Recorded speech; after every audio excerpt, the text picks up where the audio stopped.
Leamos la primera infancia. Ya estamos finalizando, nos queda un panel, el quinto panel de la jornada, y la presentación de María del Sol Peralta, que será, si nos va bien, nos rinde el tiempo, más o menos en 1 hora y media, y con eso cerraríamos este primer coloquio de primera infancia. Les quiero recordar que contamos con servicio de streaming, nos pueden buscar por la plataforma de YouTube, en el canal de Biblored, y también en las redes sociales como @BibloredBogotá. También estamos en el hashtag Coloquio Biblored para que ustedes sigan las actividades que tenemos el día de hoy. Vamos con el panel entonces número 5. Este panel se titula Leer la primera infancia desde Biblored. Les quiero contar más o menos un poquito el horizonte de este panel. Cuando estábamos reuniéndonos los promotores de la red, planeando este coloquio, pensábamos que era muy interesante brindar un espacio a la ciudadanía y a los actores que saben de primera infancia para podernos reunir y hablar sobre el tema. Pero también creíamos pertinente que de alguna forma el espacio era propicio para que Biblored contara un poco, o más bien, antes de contar, reflexionar sobre qué estamos haciendo en la primera infancia en la red de bibliotecas públicas. Se pensará de pronto que un coloquio se arma de pronto de un día para otro, o quizás un año. Les quiero contar que esto es producto de casi 17, 18 años de trabajo de la red. El próximo año, por cierto, estamos cumpliendo 20 años en la red de bibliotecas públicas de Bogotá, y esto es justamente producto de ese esfuerzo de promotores, de bibliotecarios, de toda la gente que trabaja en esta red de bibliotecas públicas. Y lo que hoy vienen a hablar nuestros compañeros es de la experiencia fundamentalmente de un programa que ha sido casi que la bandera en nuestras bibliotecas, y es Leo con mi bebé. De pronto, si hay aquí alguna mamá o algún papá, alguna cuidadora, algún mediador que haya asistido, es un programa que está en todas las bibliotecas públicas, y justamente de ahí se desprenden otros programas como El Mundo del Bebé y Baby Exploradores, que básicamente es la apuesta más fuerte que tiene Biblored en primera infancia. Quiero presentarles rápidamente a los participantes. En primer lugar está Lisette Sandoval, ella es promotora de la Biblioteca Pública Julio Mario Santo Domingo. Está Diego Moreno, él es promotor de la Biblioteca Pública Manuel Zapata Olivella, El Tintal. También nos acompañará Camilo Tiria, el promotor de la Biblioteca Pública Virgilio Barco, y Luis Ángel Espitia, él es promotor de la Biblioteca Pública El Parque. El panel número 5 lo estará moderando Ruth, ella es promotora de la Biblioteca Pública El Restrepo.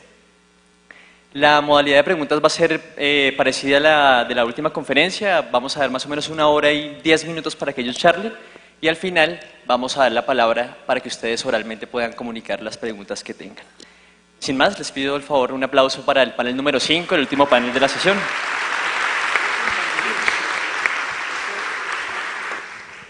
Buenas tardes, chicos, buenas tardes, ¿cómo están? Bienvenidos a nuestra red de bibliotecas públicas. Hoy tenemos nuestro último panel, el panel de cierre, que tiene un tema muy especial, y es de qué hablamos cuando hablamos de primera infancia en Biblored. Y para hacer esto, esta mañana en el panel anterior, Janet Chaparro dijo algo que me llamó mucho la atención, y es: hoy hablamos del pulso verdadero, y es la figura del mediador, o sea, la figura de las personas que están frente a las actividades de primera infancia, y son los compañeros que tenemos el día de hoy. Entonces, antes de dar inicio como a estas preguntas que construimos, como ya lo dijo Nicolás, esto fue un proceso largo, pensar qué íbamos a hacer dentro de un coloquio para la primera infancia. Vamos a darle la palabra a nuestros compañeros para que se presenten a sí mismos y nos cuenten un poco acerca de su trabajo. La red de bibliotecas es una red muy grande, y en ella tenemos unas líneas dentro de un programa que es el programa de formación y programación desde las líneas que manejamos en Biblored.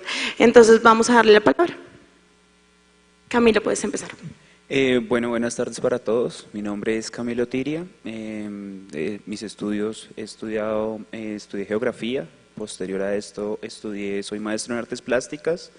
Me he especializado mucho en cultura digital. La investigación que he abordado es desde la cultura digital, y más o menos llevo 8 años trabajando en cultura. Muy buenas tardes. Me siento muy emocionado de estar acá con todos estos colegas, mamás, papás, profesionales, artistas, que estamos hoy congregados a hablar de esto tan bello que es la primera infancia. Mi nombre es Diego Moreno, yo soy pedagogo infantil, soy candidato a Magíster en Educación en Tecnología. Tengo una investigación actualmente relacionado con todo este tema tecnológico, medios audiovisuales, enfocado a la primera infancia. Llevo más o menos 10 años de experiencia en la red trabajando con primera infancia. He trabajado en diferentes sectores o contextos de la ciudad, como el Tunal, Ciudad Bolívar, Julio Mario Santo Domingo, y actualmente estoy en la Biblioteca El Tintal.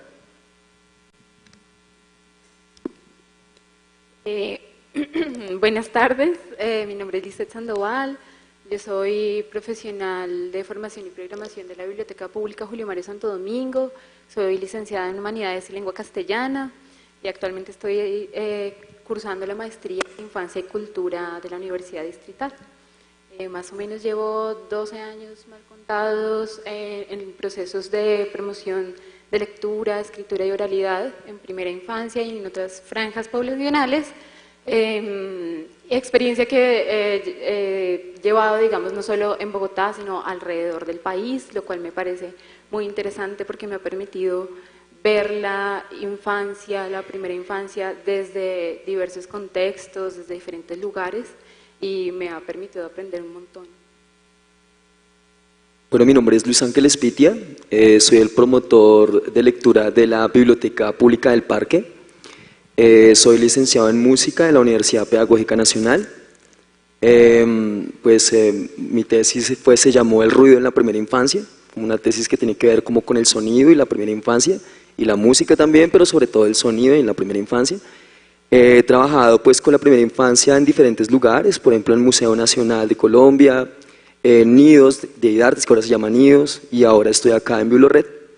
He tenido la posibilidad de ver diferentes aristas de la primera infancia desde diferentes misionalidades, y pues realmente la primera infancia desde mi perspectiva es un lugar como experimental en donde uno puede como generar esos como pensamientos holísticos un poco y ya.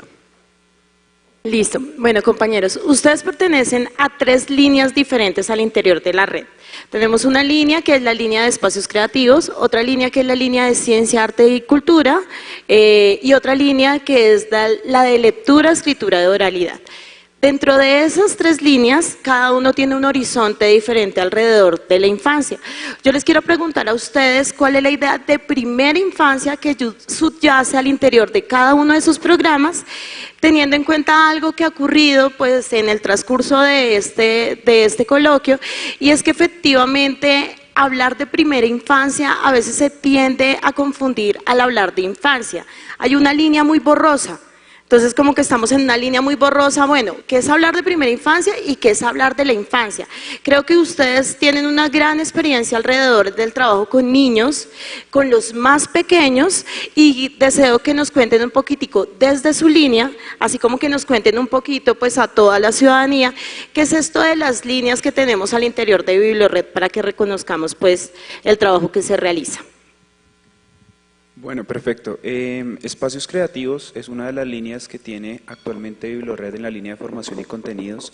Y espacios creativos es una línea nueva, es una línea experimental, muchas veces no se entiende. Dentro de la red ha sucedido varios percances con la línea porque es una línea que está en constante construcción, y de hecho el último año hemos estado trabajando en la construcción de los lineamientos generales que puede tener la línea y cuál es la idea y la pertinencia de un espacio creativo dentro de la red distrital de bibliotecas públicas. Así que les voy a explicar un poco de qué se trata esto de un espacio creativo.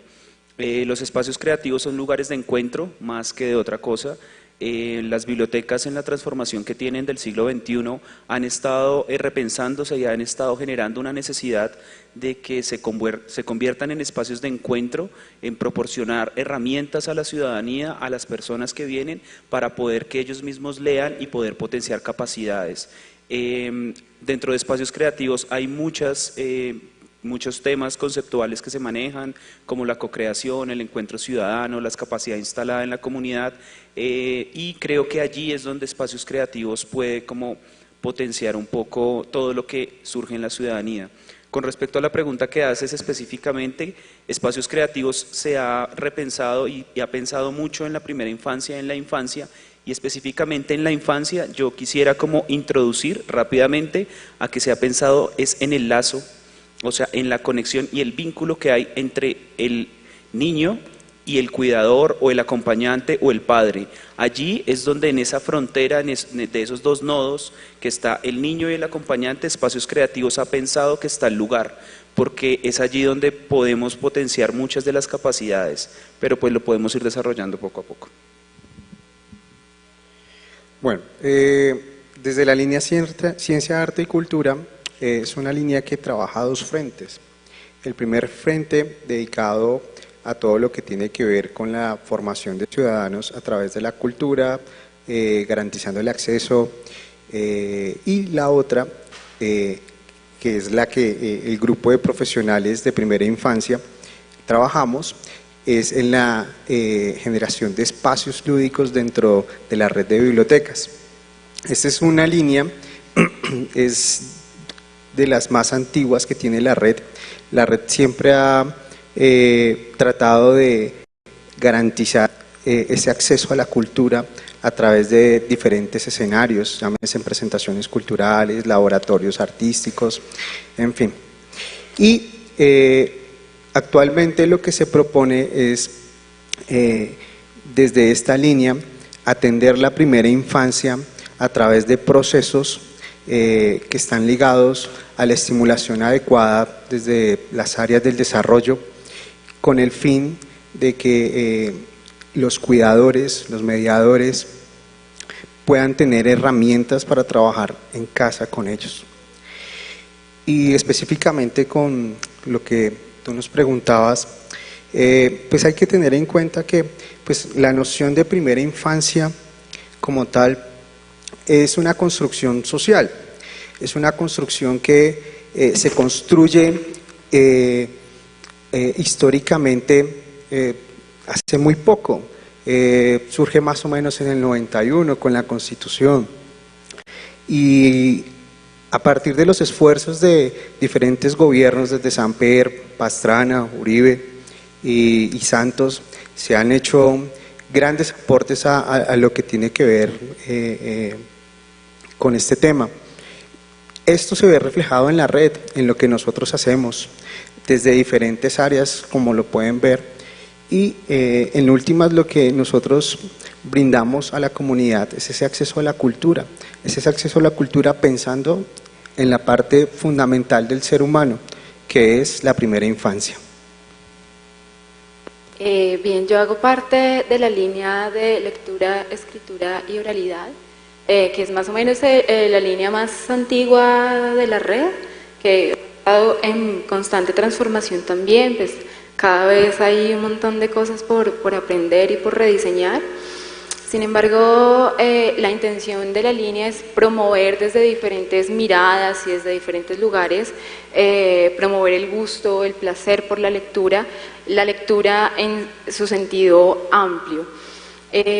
Para la línea, la primera infancia yo creo que tiene como dos perspectivas. Por un lado está que la primera infancia en efecto la consideramos como una de las etapas fundamentales de la vida del ser humano. Lo que pasa en la primera infancia es fundamental el desarrollo cognitivo, emocional, sociocultural de las personas, pero eso a veces parece un discurso como muy institucional, como que siempre escuchamos que la primera infancia, ya aparece una canción, es la primera etapa y más importante, y lo que pasa en la primera infancia va a perdurar para toda la vida. Es verdad porque, digamos, de los 0 a los 3 años construimos las conexiones neuronales más importantes, Pero siento que más allá de esa definición tan institucional, la primera infancia para nosotros, los niños de la primera infancia son sujetos de derechos, son sujetos políticos, sujetos sociales, sujetos que desde el vientre materno empiezan a construirse, ¿no? A tener participación dentro de su propio desarrollo y son sujetos con capacidades y sujetos agentes. Eso es muy difícil a veces de llevarlo a la práctica porque no sabemos mucho cómo se hace efectivo, cómo es que pasa que los niños sean sujetos. Entonces, lo que sucede es que los niños como sujetos se van construyendo como sujetos a partir del reconocimiento del otro primero, que es ese otro primero es el primer libro, que es su madre. Entonces se reconoce en el otro, luego reconoce el mundo que le rodea, ese mundo inmediato que está ahí a su alcance, y a partir de ahí empieza a reconocerse a sí mismo, como un cuerpo, como un movimiento, que aunque está intersubjetivamente relacionado, pues tiene ya una independencia. Entonces, ese proceso que no es de un día para otro, es un proceso que nos permite a nosotros los seres humanos decir, soy yo, aquí estoy, es lo que decía Juan Camilo hace en la mañana, soy un yo que me construyo a partir de mis lecturas, de mis interpretaciones. Entonces para nosotros la primera infancia es eso, son sujetos que participan, sujetos que tienen una acción y que somos nosotros, digamos, es el medio y el entorno el que posibilita esos espacios para que se dé ese desarrollo. Bueno, pues en ese orden de ideas también como la construcción de sujeto o la construcción de ciudadanía también. Entonces, por ejemplo, la construcción de ciudadanía sucede en los espacios, ¿sí? Pero también el yo como un espacio. O sea, es decir, el niño y la niña de primera infancia es un ciudadano. Y como ciudadano, o sea, ya como todos deberíamos estarlo en una constante construcción de esa ciudadanía. Entonces, así los niños de primera infancia podemos decirlo que son sujetos que preguntan, pero tendremos que tener un espacio abierto a qué sería la pregunta, porque no vamos a esperar una pregunta articulada, mejor dicho, explícita en una madre gestante, y él ya está siendo ciudadano siendo gestante, porque ya tiene todos unos beneficios de salud, tiene todos unos beneficios, o sea, ¿por qué es ciudadano desde que está gestando la mamá? Los niños también exploran, se apropian, leen, escriben los contextos, escriben en los cuerpos de las madres, ¿sí? Entonces esas escrituras pasan en los cuerpos de las madres, escrituras pasan en los rostros de quienes ven a los niños, ¿sí? Entonces los niños también son escritos y se escriben, o sea, es decir, ellos escriben y son escritos. Entonces los espacios, los ambientes, las personas escriben en las situaciones, también tienen una voz propia. Lo único que pasa es que estamos regulando y diciendo que es políticamente esta la única voz, pero entonces existen voces. Desde el momento en que el niño busca la voz de la madre y mueve su cuerpecito, está hablando. Hay formas de llorar. Cuando llora de una manera, está pidiendo algo. Cuando llora de otra, está pidiendo otra cosa. Las mamás se vuelven traductoras de los llantos de sus hijos, ¿sí? Entonces es un ejercicio de traducción todo el tiempo, de vínculo. Entonces, digamos, eso hace parte también como de entender un poco la primera infancia, los movimientos. O sea, es increíble ver, la primera infancia entra también en aceptar que el ser humano no nace caminando, a pesar de que es un mamífero como los otros animales, que son independientes, él tiene todo un proceso. Mientras ocurre ese proceso, existen corporalmente formas de ver el mundo distintas. Entonces, por ejemplo, y de medir el mundo. Yo mido el mundo chupando algo, pero entonces lo primero que hago es chupar para medir el mundo, lo primero que hago es llorar para medir el mundo. Entonces digamos como que son ejercicios que nos dan cuenta que estamos como en comunión de lo que sucede en este coloquio, porque desde ayer he escuchado un poco lo que está pasando y me doy cuenta que desde lo que hacemos está ocurriendo, que realmente nos hace falta un poco más de reflexión de lo que se hace, pero vamos en un buen camino, como aportando también a la ciudad, de ver a este niño de la primera infancia como un sujeto de derechos en construcción de ciudadanía y en construcción como espacio dentro de un gran espacio contenedor. Listo, compañeros. Se adelantan igual a la pregunta que tenía y era, ustedes ahorita hablan de la construcción. O sea, encontré como en cada una de sus apreciaciones hablar de esa construcción social, de la construcción del yo. Y yo quería, digamos, preguntarles desde eso, ¿cuál es el sentido de realizar actividades o experiencias para la primera infancia desde las líneas? ¿Por qué? Porque cuando yo veo que se habla desde la construcción, hay un sentido también, se está buscando como ese sentido, pero cuando hablamos de la construcción del yo y de la construcción de la ciudadanía, podemos hablar desde la idea de la identidad o desde la idea de una construcción de colectividades. Entonces yo quiero saber desde cada una de sus líneas, cuál es la posición que ustedes tienen o cuál es el sentido de ese realizar lecturas para los niños. ¿Por qué le leemos a los más pequeños? Entonces hay una posición institucional, pero también hay una postura de vida que cada uno de ustedes maneja. Así que empecemos. Bueno, sí, totalmente de acuerdo. Creo que un poco añadiendo a la pregunta y a las intervenciones, podría decir que hay una cosa que se articula en la construcción de un ciudadano y un sujeto de derechos, y es que cuando estamos hablando de primera infancia, estamos hablando que el sujeto de derecho es autoconstruido, es una autoconstrucción, pero también es una construcción ligada al mediador o al acompañante o al padre. Y allí es donde puedo enlazar un poco la pregunta que nos haces, y es la pertinencia de espacios creativos para la construcción de eso.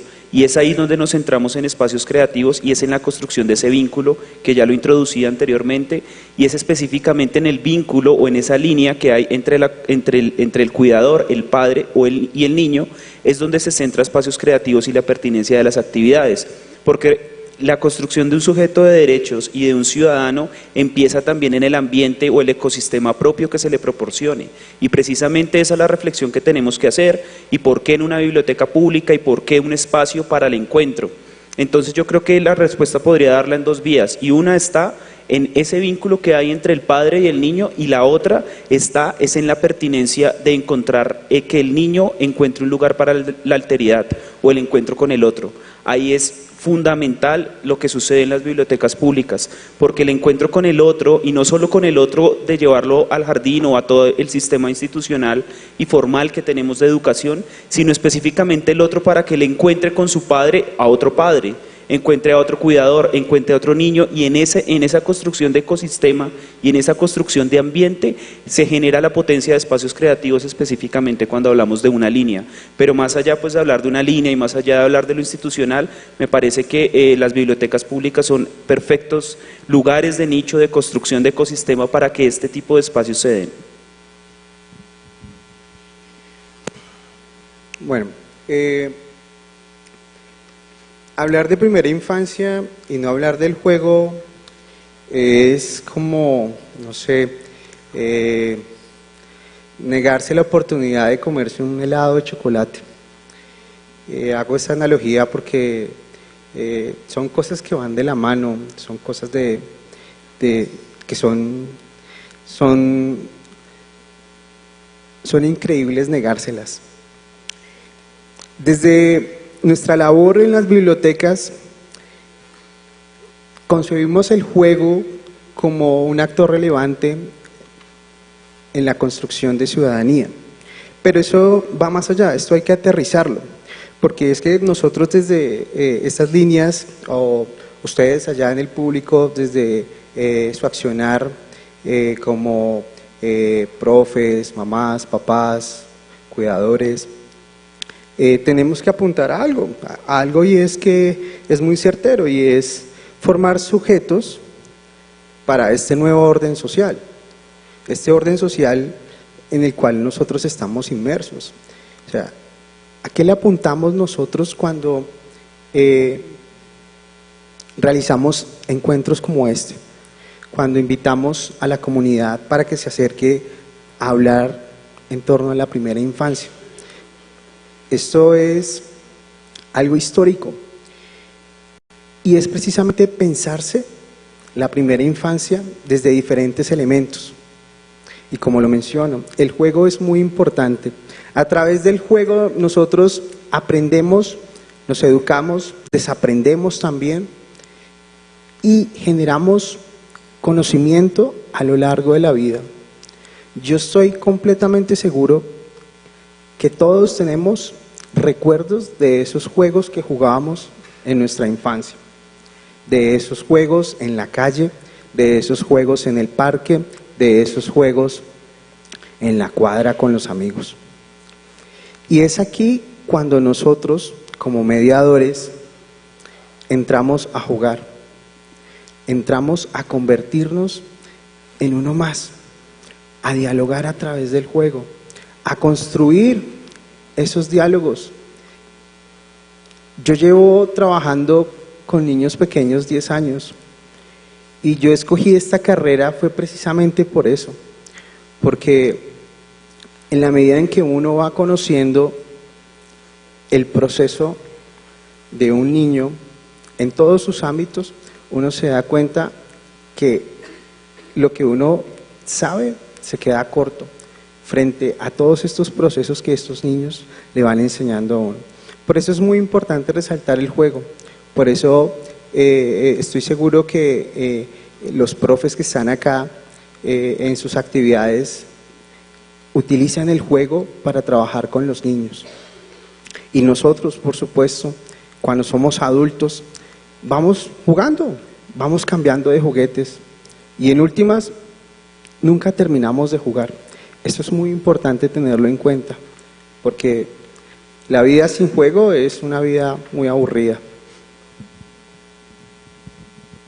Bueno, esa pregunta me parece muy importante, sobre todo porque tú hablas de vínculo, tú hablas de espacios de encuentro, pero pasa que cuando uno pregunta por el objetivo, por qué leer con los niños y las niñas de primera infancia, la respuesta suele ser porque los hace más inteligentes, porque aprenden más, porque adquieren vocabulario, porque desarrollan capacidades cognitivas. Y bueno, sí, pero yo siento que eso viene por añadidura, eso va a pasar. Entonces, desde la línea de lectura, escritura y oralidad se persiguen un montón de objetivos que tienen que ver más con la subjetividad de la primera infancia. Entonces, fortalecer los vínculos familiares, fortalecer los vínculos entre el abuelo, la abuela, la nana, la mamá, el hermano, la hermana y el sinnúmero de actores sociales que hay alrededor de la primera infancia. Es como una de las cosas más importantes. Generar espacios de diálogo porque cuando hablamos de sujetos de derecho, el discurso se le eleva a uno. Y sí, los niños son sujetos de derecho, pero ¿cómo? ¿Cómo son sujetos de derecho? Entonces, cuando yo escucho al niño o a la niña, cuando yo le permito hablar, cuando me interesa, porque no es escucharlo porque en el discurso está que lo tengo que escuchar, sino cuando me interesa lo que él o ella dice, hay un ejercicio muy importante de ciudadanía, porque en realidad está la participación. Entonces, ese es como uno de los intereses que persiguen los programas, pero incluso va más allá, considero que no es tal de que los programas de lectura, escritura y oralidad busquen formar buenos lectores, porque a la final, ¿qué es un buen lector? ¿O quién es un buen lector? ¿El que lee más libros al año? ¿O el niño que aprende a decodificar más rápido? ¿O el niño que se sienta a escucharte leer un libro juicioso? Eso no es un buen lector. Entonces la idea de buen lector también es un poco extraña, y yo siento que la intención, y tú preguntas es por el sentido, porque objetivos hay un montón de cara a todo lo que pasa y a todo el desarrollo de la primera infancia, pero siento que el sentido tiene que ver con la construcción de ciudadanías, además, no de ciudadanía porque no hay una, sino hay un montón de ciudadanías y un montón de infancias y un montón de niños y niñas tan distintos. Entontonces, Martha Nussbaum tiene un concepto muy bello frente al tema. Ella dice, la educación nos permite, debería permitirnos construir sociedades más democráticas. Y nosotros construimos sociedades más democráticas si nos construimos como seres empáticos, seres que somos empáticos con el otro, con lo otro, con los otros. Y los ciudadanos y las personas empáticas las construimos a través de compartir espacios en los que el arte y las humanidades estén presentes. Junto a ellas, por supuesto, está la literatura también. Y qué mejor que lo hagamos, dice Marta Nussbaum también, que desde la primera infancia, porque desde ahí es donde de verdad podemos tener un discurso más honesto de lo que es la empatía, porque Sí. los niños son supremamente empáticos, se va perdiendo a medida que van creciendo y se van tropezando con un montón de cosas que pasan en la sociedad, pero los niños son empáticos. Entonces, si nosotros fortalecemos eso, y lo hacemos a través del arte, de las humanidades, habla de la literatura, pues vamos a tener sociedades democráticas. Y yo No, creo y- que a eso es que apuntan los programas que nosotros desarrollamos con los niños y las niñas. Y disculpa, te interrumpo, digamos algo que me parece muy interesante, igual de lo que estás diciendo y que tal vez lo podemos desarrollar más adelante, es empezar a mirar, cómo construir esa voz propia del niño. O estamos imponiendo voces, porque esa es una de las cosas también por preguntarnos el sentido y el por qué estamos también debatiendo en un espacio, un coloquio de primera infancia, y que creo que también es la pregunta que tienen muchos docentes, mediadores que están aquí, porque también escuchaba con mucho interés como algunos decían, bueno, venimos, esto es un acto pedagógico, no es un acto pedagógico, que también es una de las grandes preguntas que he escuchado en algunas personas del público y que me parece muy interesante desde mirar el sentido que manejan personas que están a la cara del trabajo con la primera infancia en espacios públicos de biblioteca. Y es que ya, esta mañana lo decían muy bien en el panel que nos antecedió, y es que todos los discursos de la primera infancia son desde el adulto. O sea, siempre está la mirada del adulto decidiendo, definiendo, queriendo decir qué se hace y qué no se hace, y qué deben hacer y qué deben ser los niños, quiénes deben ser. Pero, y ahí está el tema de la participación. Cómo en realidad hacemos efectivo y es una de las tensiones además, cómo hacemos efectivo en un programa, en una sesión, que un niño sea sujeto de palabra.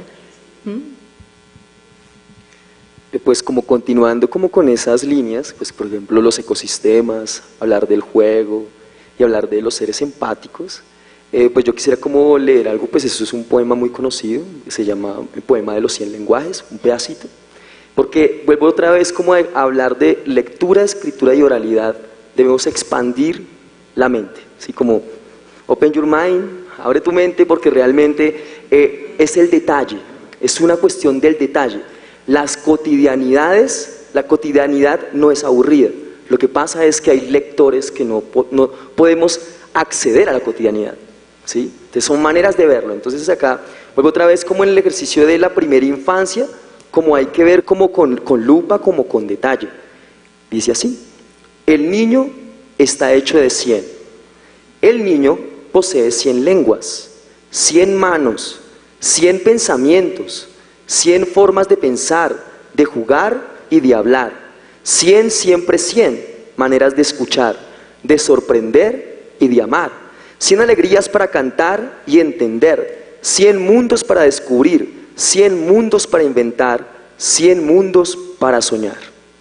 Digamos, acá suena como una cuestión muy optimista, pero pues no lo voy a leer todo, se lo recomiendo porque viene la otra parte que es cuando llega el adulto, ¿no? Entonces dice, bueno, voy a leerlo entonces otro pedacito.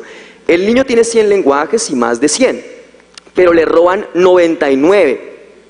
La escuela y la cultura le separan la cabeza del cuerpo. Le dicen que piense sin manos, que haga sin cabeza, que escuche y que no hable, que entienda sin alegrías, que ame y se maraville solo en Semana Santa y en Navidad. Le dice que descubra el mundo que ya existe, y de 100 le roban 99. Le dicen que el juego y el trabajo, la realidad y la fantasía, la ciencia y la imaginación, el cielo y la tierra, la razón y el sueño son cosas que no están juntas. Entonces, en este orden de ideas, por ejemplo, algo tan bonito, nos debería como preguntar, o sea, eso es el coloquio, por eso estamos acá realmente, es ¿cuántos lenguajes se nos han presentado en presencia de nosotros y a cuántos de ellos los hemos potencializado o quizás no? Porque de pronto yo como lector Hablábamos de los mediadores en ese ecosistema, ¿no? Entonces, digamos, el mediador debe cambiar en la medida que hay una gran escuela que se llama el mundo. Entonces hay otro personaje, habla de la ciudad de los niños, todo es parte. Estábamos hablando también acá de los espacios adecuados, pero también ambientes adecuados, ¿cierto? Entonces un espacio adecuado, por ejemplo, el parque, la biblioteca del parque puede ser un espacio adecuado, es un espacio adecuado, pero eso no es garantía si no existe también un ambiente adecuado. Y el ambiente adecuado es donde entran las mediaciones, el juego, la literatura, la exploración del medio, todo esto en donde se han invertido muchos esfuerzos desde el 0 a siempre también, y además unas voluntades políticas que generan recursos para invertir en esos espacios, en la formación de personas para que hagan ambientes adecuados. Entonces, por ejemplo, en ese orden de ideas encontramos como que la lectura, la escritura y la oralidad deberían como ampliarse, no solamente en las bibliotecas, porque las bibliotecas están inmersas dentro de la ciudad, y así de esta manera, desde la corresponsabilidad coloca esta gran responsabilidad al padre de familia que es mediador, a la madre que es mediadora, al señor de la tienda del pan es mediador, ¿sí? Porque en la cotidianidad es donde se desarrolla realmente el aprendizaje. O sea, hay unos aprendizajes diferentes. O sea, una cosa es ir a la escuela a que uno se socialice, aprenda a sentarse, a comer, una cuestión comportamental. Y otra cosa realmente es verlo desde el disfrute y del placer. Muchas de las personas estábamos acá cuando estábamos escuchando, por poner un ejemplo, porque hay muchos que también lo hacemos acá. Luis Pesetti hacía eso, o sea, es decir, vamos a generar un ambiente en donde yo seduzca a alguien. Yo no lo puedo seducir si no siento placer. Entonces aparece como el placer de hacerlo. Y eso genera la cultura me genera que estoy en un espacio y este espacio se transforma. Una fila de un banco, llega un bebé a una fila de un banco, ¿qué pasa? O el bebé llega y las señoras del banco pues, ay, tan lindo ya, mejor dicho, se volvió tierna la fila. La cola más tierna del mundo, la cola del banco, ¿sí? Entonces, por ejemplo, eso ya rompió con la estructura de un espacio no adecuado y generó un ambiente adecuado, porque apeló a muchas cosas. Entonces, digamos, como que, vuelvo otra vez a los 100 lenguajes, la lectura, la escritura y la oralidad desde la línea de formación y programación, está también en una construcción, está también abocada a lo que otras instituciones del sector cultura, del sector educativo están intentando construir, porque a pesar de que hayan proyectos que llevan ya mucha durabilidad en esto, por 10 años, o bueno, desde el 91, más añitos, pero realmente estamos en esa construcción de intentar entender lo que sería la primera infancia en el detalle. Perdón, hay algo que dice Luis Ángel que me parece muy importante, y es, hablas tú del concepto de lectura, porque en el panel anterior hubo una pregunta de alguien frente a lo que pasaba en la institución y lo que pasaba ahí en el espacio con los niños, y es que pareciera que la lectura se reduce, la instrumentalizamos primero, y segundo, la reducimos al ejercicio de decodificar unas grafías y ya está. Y entonces hay una discusión muy grande que se ha dado desde el equipo de formación y programación también, y es, ¿para leer se necesita el libro? Esa es una gran pregunta. Si lo único que yo puedo leer es el libro, o si para hacer un ejercicio de lectura necesariamente tengo que utilizar un libro.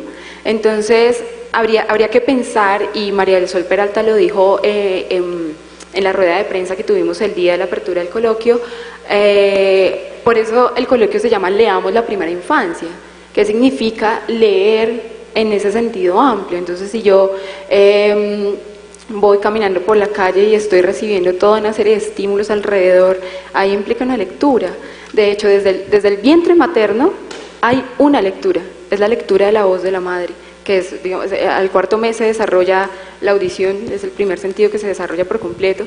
Entonces ahí yo tengo una primera lectura, que es la voz de mi madre, y luego nazco y tengo una segunda lectura, que es el rostro. Y ahí viene una serie de lecturas. Leer implica un ejercicio de interpretación, y es un ejercicio de interpretación que hacemos desde que nacemos, porque empezamos a reconocer, empezamos a abstraer, empezamos a entender todas las formas que hay en ese mundo que nos rodea. Entonces, hay tantos lenguajes, como dice Loris Malaguchi, hay tantos lenguajes como niños hay en el mundo y como personas. Y antes de que Dieguito participe, y atendiendo a lo que Liz nos comenta en este momento, es que efectivamente nosotros queríamos hacer este tipo de preguntas atendiendo a los materiales que ustedes utilizan para la selección, o sea, los materiales que utilizan y la selección que hacen para los programas que van a realizar. Teniendo en cuenta eso, ¿es necesario el libro? ¿Es necesario tener un libro para hacer una actividad con primera infancia? Digamos que es una pregunta que va para cada una de las líneas, y iba a introducir una frase de Belio Cabrejo que me gustó mucho, y dice así: hablo aquí del libro como metáfora porque el hombre no inventó el libro por azar, sino porque ya lleva un libro adentro.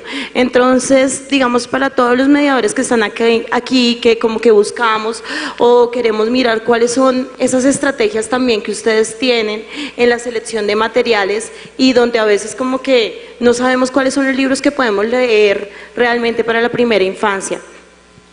Bueno, antes de abordar tu pregunta, yo quisiera agregar acá a la discusión que generalmente la educación, la escolarización, está más pendiente de instruir, de concebir al niño y al infante como un elemento en blanco, como un cuaderno al cual hay que llenar de información y conocimientos.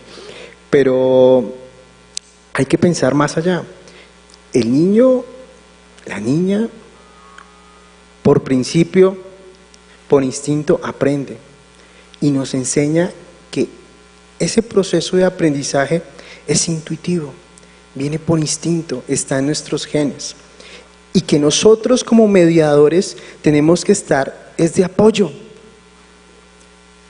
y que en la medida de lo posible no interfiramos en ese proceso, porque ese proceso va de la mano con lo que todos sabemos acá, que son los intereses, que es el gusto, y que cuando entramos a estos procesos de escolarización, generalmente lo que ocurre es que estos procesos entran a moldearse y a estructurarse de ciertas formas, y entonces ya vamos creciendo y vamos perdiendo poco a poco esa capacidad de imaginar, esa capacidad de ir más allá, de ver las cosas más allá.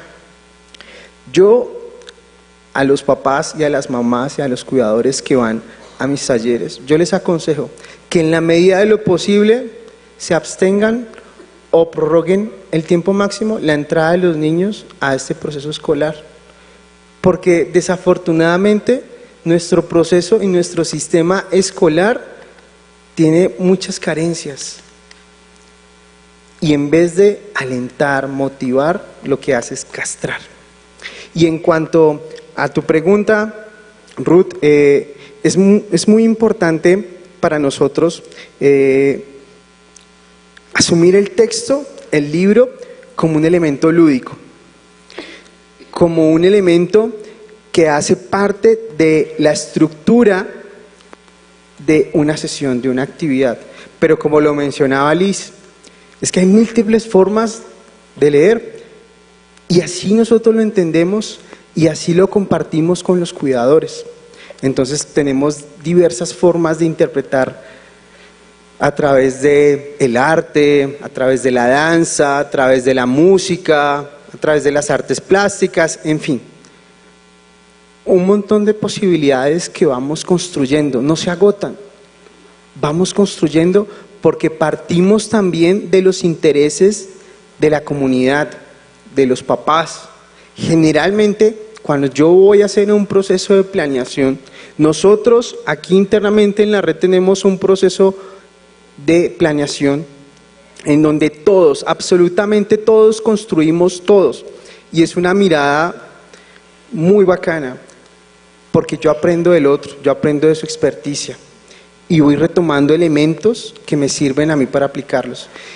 Y cuando llego a esos escenarios, yo previamente he preguntado y le he consultado a los papás qué intereses tienen, qué cosas ven en los niños como inclinaciones, a pesar de que no hablen, a pesar de que estén gateando, a pesar de que únicamente se la pasen durmiendo y comiendo, pero ya van desde esas etapas, como lo hemos dicho acá, generando un proceso de crecimiento a través de individuos como lo son. Bueno, retomando un poco y ya para responder la pregunta que hace Ruth específicamente, quiero hablar un poco del ecosistema y de pronto salirnos como de los términos pedagógicos y entrar un poco en el plano de la geografía, o bueno, esta otra disciplina que también es para mí es muy llamativa respecto a la generación de conceptos y respecto a la relación de los individuos, seres humanos, animales, bueno, todo lo que puede implicar un ecosistema, y es que para la construcción de un ecosistema general debe haber un concepto clave que es la simbiosis, y con la simbiosis uno genera entre dos sujetos, se pueden encontrar pero se permean a sí mismos, se dejan tocar. En la construcción de todo ecosistema la simbiosis es un concepto fundamental, porque no habría construcción de ecosistema, y precisamente eso es lo que hablaba un poco cuando hablaba de la construcción del ecosistema del niño. No es el niño el centro a quien todo lo tocan, sino yo también como adulto empezar a entender cuáles son esos lugares que me toca y me dejo permear por todo lo que el niño está dando y todo lo que está sucediendo allí. Ahí hay una generación de ambiente y de ecosistema que debemos ser muy conscientes. El otro día, bueno, hace 2 días estábamos en una reunión con Pesetti y estaba hablando de una cosa súper importante en la construcción de ecosistema, y tiene que ver mucho con, por ejemplo, contemporáneamente con esto de los celulares.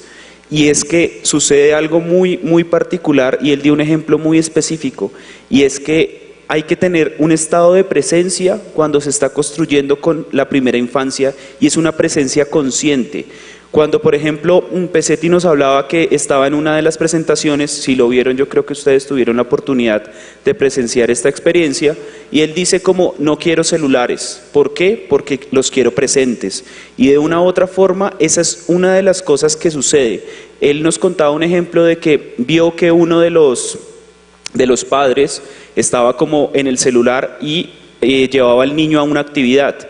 Cuando sucede este tipo de situaciones y la presencia del acompañante, el padre o el mediador está sujeta a que yo estoy chateando, mientras el niño está allá, yo estoy de forma explícita, estoy anulando ese mundo que a mí no me interesa del niño, y yo necesariamente ahí ya estoy diciendo, este es mi espacio, esto es mi mundo, y el mundo que tú estás construyendo allá no me interesa. Ahí no hay simbiosis, ahí no hay ecosistema, ahí realmente lo que hay es yo voy a llevar al niño allá para tener mi espacio como adulto, y esas barreras que generan allí de presencia, esas son las barreras en las cuales debemos problematizar, no poner juicios de valor si está bien o está mal, sino realmente problematizar en qué tipo de presencia yo estoy imprimiendo cuando estoy con él, cuando estoy generando lecturas. Y ahí es donde me parece importante hablar ya de tu pregunta, y es específicamente es qué material. ¿Cómo seleccionamos? Y voy a ponerme un poco abstracto respecto a la selección de material, y es por la naturaleza de la línea de espacios creativos, que también es abstracta, y el material para nosotros empieza a llegar dependiendo de la experiencia que suceda. Me voy a explicar un poco.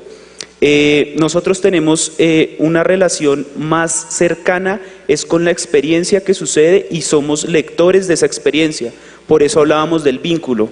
Para problematizar esto un poco, voy a dar un ejemplo que es específicamente un ejemplo que sucede en Julio Mario Santo Domingo y que sucedió el semestre pasado, y es un grupo que se llama Momtubers.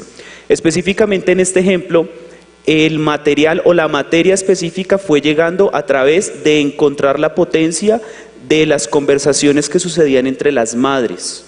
Las madres llegaban a algún programa, a Baby Exploradores, que si tuvieron la experiencia de verla ayer, que fue súper interesante, llegaban a la experiencia y entre ellas empezaban a dialogar. Toda madre tiene un potencial allí y empieza a dialogar, empieza a hablar de un montón de situaciones que suceden alrededor de la maternidad y suceden alrededor de la primera infancia. ¿Por qué? Porque la conversación es otra construcción de lazo. Entonces, en algunas mesas de trabajo que tenemos en la línea los viernes, nos sentábamos a pensar esto: ¿dónde está la construcción y cuál es la materia? Y resulta que la materia no es ni siquiera el libro, no es ni siquiera el dispositivo, el artefacto, que se habla mucho de dispositivos y artefactos ahora, pero ni siquiera era eso. Resulta que la materia para nosotros y para construir el grupo de Momtubers, que básicamente son unas madres que acaban de tener su hijo y les interesa hablar, así que ellas empezaron a grabar y empezaron a hacer un grupo, se conformó un grupo consolidado de mujeres que hablan de primera infancia en la biblioteca pública. Entonces la materia y el material específico no fue llegando a través de que nosotros premeditadamente tuviéramos: este es el material que les vamos a poner como activador para esta sesión. Empezó a llegar y empezamos a darnos cuenta que la materia abstracta era en el vínculo que generaban las conversaciones de estas madres. Entonces creo que empezar a entender la materia en el siglo XXI, también debemos empezar a entender que la materia no solo es el dispositivo, también está en el vínculo, también está en el ambiente. Por eso hablar de ecosistemas de la construcción en la primera infancia es fundamental para poder entender hacia dónde puede llegar la diferente forma de construcción de materia. Pues yo siento que el tema de la selección de materiales de lectura, entiendo materiales de lectura como todo tipo de elemento que permita ser transformado, Ustedes lo están y permita ser leído, no simplemente los libros, aunque son fundamentales, importantes, pero el libro entraría a ser también un material de lectura dentro de otros muchos, ¿no? Dentro de una múltiple gama. Siento que tiene más que ver sobre todo con cómo yo permito, cómo yo posibilito una experiencia con ese material. Entonces materiales hay muchos. Obviamente si hablamos de libros de calidad, esa es otra cosa que ya de la que ya hablamos esta mañana, pero siento que los materiales tienen que ver con cómo yo los dispongo, cómo yo los involucro para que se conviertan en una experiencia, para que los niños y las niñas y todo acompañante también, porque siempre hay una relación de vínculo, tengan una experiencia con ese elemento. Sin embargo, no tiene que ver justo solo con la materia, digamos, en términos de, no sé, la plastilina o una pintura, un pigmento, porque si tuviéramos un salón muy grande en el que no hay ni una silla, está simplemente el salón, y llevamos a un grupo de niños, no va a pasar que no pase nada.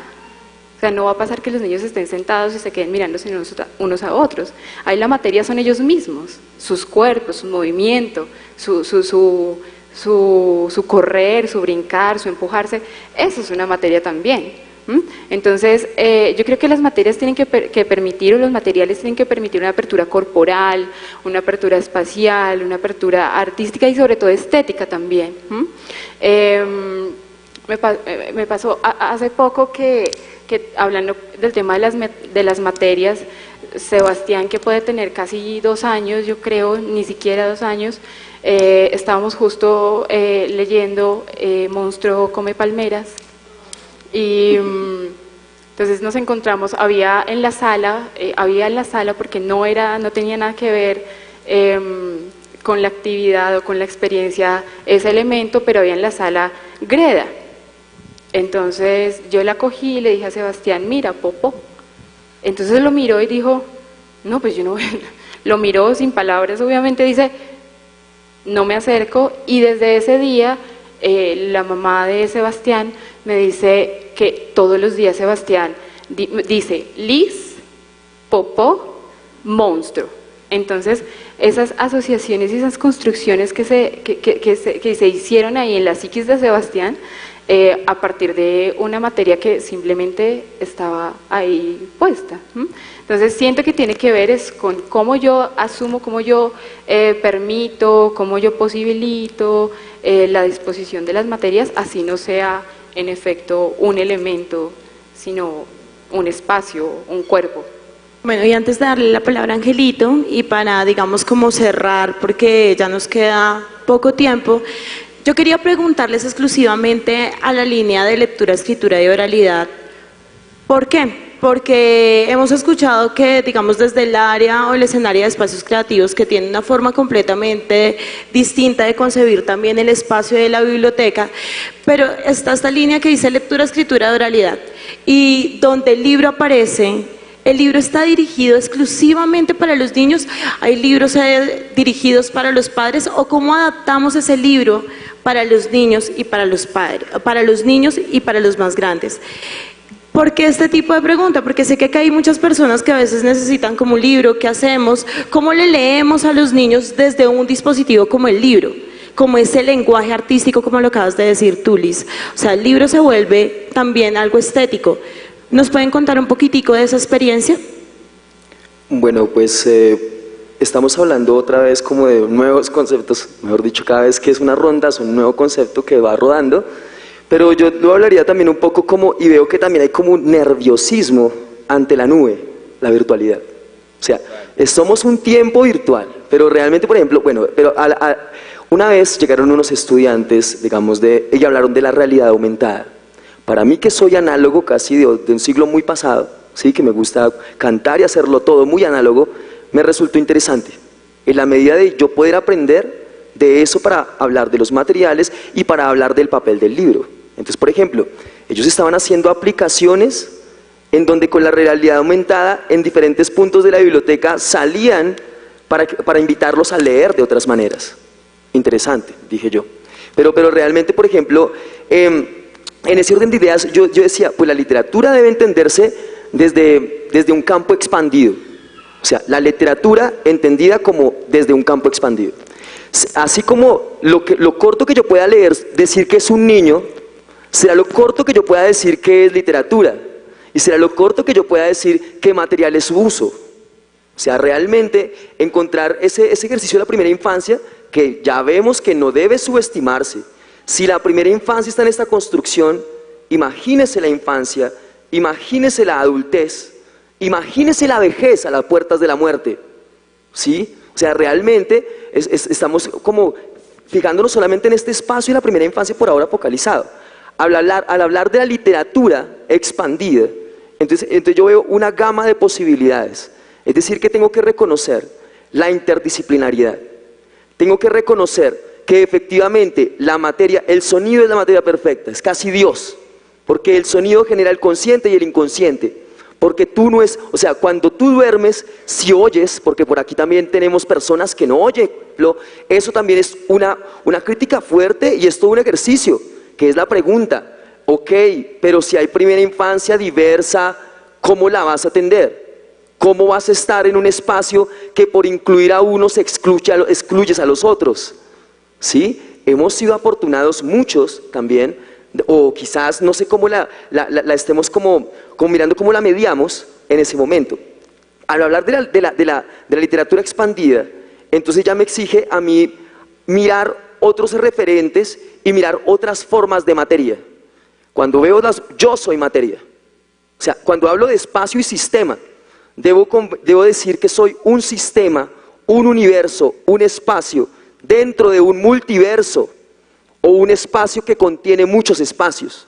Si lo veo así, entonces estoy entendiendo que cada vez que hablo con esto, que es la manera más visible de hablar y de expresarme, porque hablo con el cuerpo, hablo con los sonidos, hablo con los gestos, ¿sí? Con esto estoy haciendo un ejercicio de interlocución de espacios. Si hablo de interlocución de espacios, genero un ambiente de espacios distinto.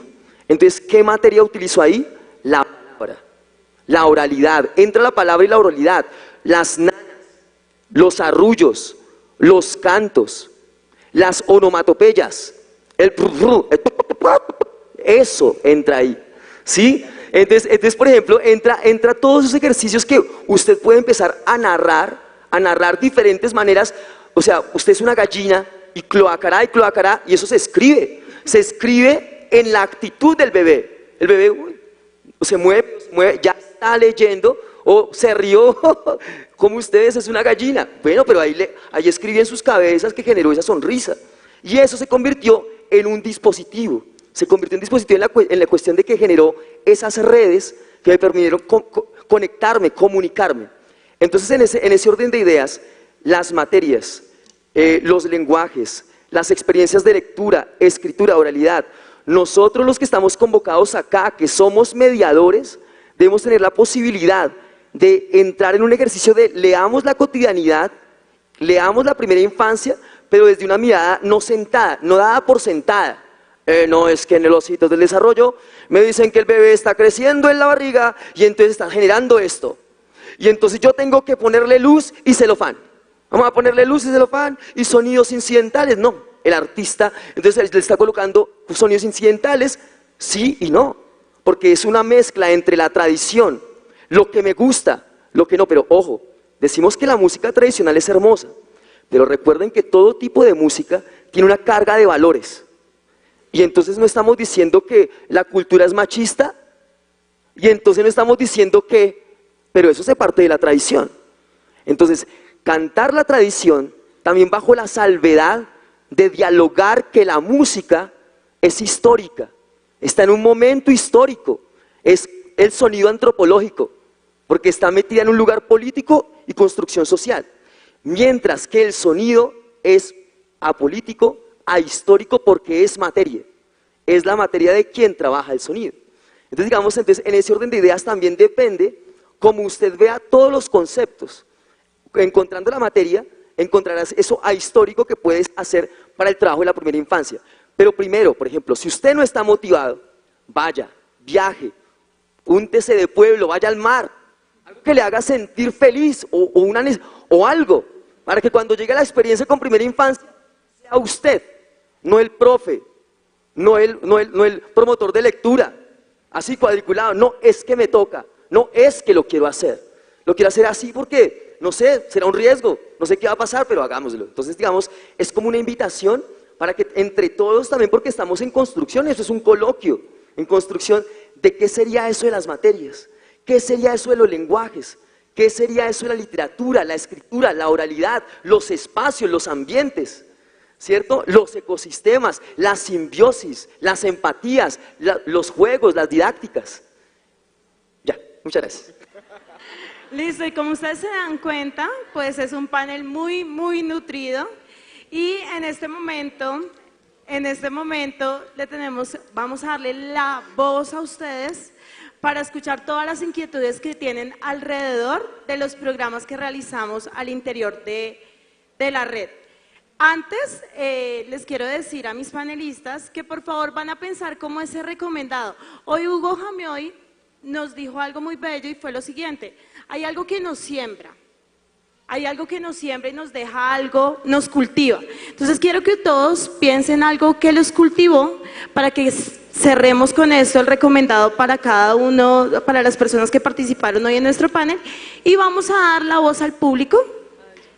Yasmín, que es la persona que está encargada hoy de las preguntas, va a pasar y les va a dar el micrófono.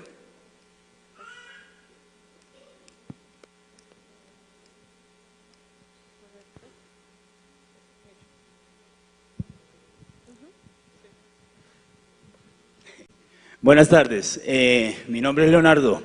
Hola Camilo, hola Ruth. Yo he tenido la experiencia grata de que ellos hayan sido profesores para mí. Soy amo de casa, esta mañana me tocó levantarme a las 4 de la mañana para poder venir y ayer también, por aquello del desempleo. Mi esposa está furiosa y bueno, pero he aprendido mucho en estos 2 días, demasiado. Yo agradezco a Camilo y agradezco a Ruth y la mayoría, cosa que Ruth, yo voy al café literario con Ruth y lo contrario aquí es que el café literario van poquitas mujeres. Lo contrario aquí es que me he dado cuenta es que hay más mujeres. Es curioso, ¿sí? Camilo una vez le pregunté, Camilo, deme un libro o algo porque yo estoy preocupado por la educación. Yo estudié sistemas y esas cosas, más a la parte de ciencias aplicadas, y realmente con todas estas cosas me doy cuenta de que las artes son indispensables en esto, y usted me lo hizo saber. Y con mi hija de 5 años lo he aplicado, al menos ya sé hacer un mapa mental. Y la cuestión es esta, todo lo que se ha hablado, pero se ha hablado en función de los pequeños.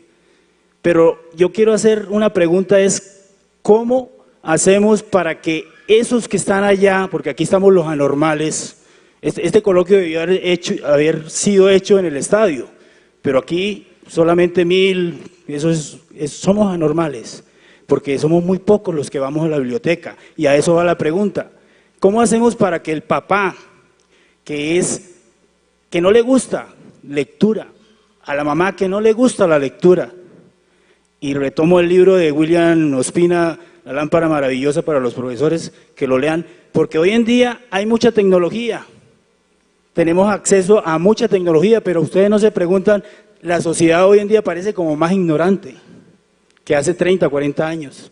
Entonces, la pregunta mía es, ¿cómo hacemos para que esos papás que no les gusta la lectura, que no les gusta la cultura, esas mamás que están no en las periferias, sino en cualquier medio, los concientizamos para que vayan a las bibliotecas? Porque ayer daban cifras, pero esas cifras comparado con una ciudad con 9 millones de habitantes que 3 son niños, para que vayan 300.000 a las bibliotecas, eso es muy poquito. Entonces, ¿qué se está haciendo? Se hablaron de políticas, sí, pero no se ve. Y la educación en Colombia es obsoleta, hay que cambiarla, eso no es misterio para nadie, eso es obsoleto, nos enseñan a ser técnicos, a oprimir botones, de Alemania y de Japón nos mandan las máquinas y nosotros las oprimimos, eso es lo que hacemos, esa es la educación de Colombia. Entonces, ¿cómo hacemos para que esas personas lleven los niños, pero esas personas primero hay que decir que son los papás y las mamás de esos niños que de pronto sí quieran aprender, pero los papás y las mamás no les gusta? Gracias. Atendiendo al tiempo, solamente uno de nuestros panelistas va a contestar la pregunta.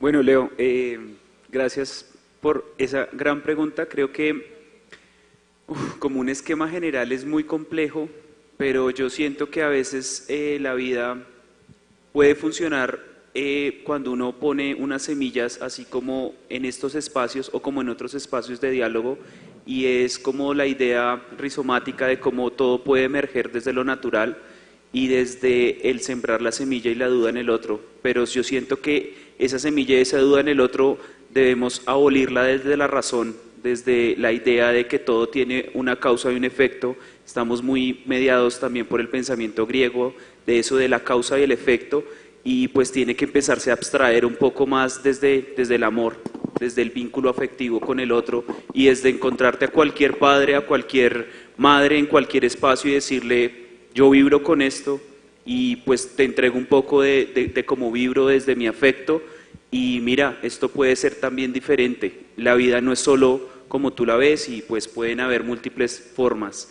Creo que eso es lo único que te puedo decir. Es una pregunta muy compleja porque es un esquema muy grande, es un esquema muy complicado, y pues generar una metodología para todo esto, si ya existiera, creo que sería otro el panorama, pero yo pienso que es desde el amor. Buenas tardes, mi nombre es María Fernanda. Más que una pregunta, quisiera hacer una reflexión sobre lo que he escuchado y en general sobre el título del panel. El panel se llama ¿De qué hablamos cuando hablamos de infancia, de primera infancia en la biblioteca pública? O en BiblioRed, yo me hacía la pregunta de cuál es el lugar que tienen los servicios bibliotecarios en esta concepción de la infancia y la primera infancia. Creo que cuando hablamos de bibliotecas públicas, a veces reducimos la complejidad de una biblioteca pública a la promoción de lectura y a la formación y la programación, pero realmente una biblioteca pública es una institución social que trabaja no solamente con la promoción de la lectura, la escritura y la oralidad, sino con procesos de colecciones y de servicios bibliotecarios. En este sentido, pensaba cuál era, por ejemplo, el lugar de la primera infancia en relación con la prestación de los servicios bibliotecarios básicos, es decir, qué se ha reflexionado y qué se ha hecho para innovar en temas como la prestación de los servicios básicos, como la consulta en sala. Se ha pensado, por ejemplo, cómo hacer servicio de referencia con primera infancia y con infancia. en cosas, digamos, tan sencillas como una visita guiada, o más bien que parecen tan sencillas. Se ha pensado cómo hacer visitas guiadas en términos pedagógicos con infancia, primera infancia. Pensaba también en todos los temas de formación de usuarios, de alfabetización informacional y de cómo quizás en América Latina la reflexión tan fuerte que hemos tenido en las últimas décadas sobre la promoción de la lectura ha dejado de lado la reflexión sobre las colecciones y sobre los servicios. Hay otros países, sobre todo desde una tradición bibliotecológica más anglosajona, que se han pensado más estos temas, pero pensaría que en escenarios como este, como el coloquio, que son espacios de reflexión sobre la biblioteca pública, tendríamos que empezar a ver todos estos aspectos y también convocar a los profesionales de servicio a que nos cuenten cuáles han sido esos desarrollos alrededor de los servicios. Creo que en las bibliotecas, en varias de nuestras bibliotecas de la red, ya hay algunos avances en este caso. Por ejemplo, hay bibliotecas que se están pensando cómo organizar las colecciones, no con el DIWI, sino con formas más intuitivas que se acoplen más a las maneras en las que los niños, desde sus racionalidades, buscan información en una biblioteca. Creo que eso es algo que tenemos que trabajar como red de bibliotecas para empezar a tener una visión de biblioteca pública más articuladora, que la entienda como una institución que trabaja con el lenguaje, pero también con la memoria, la información y el conocimiento.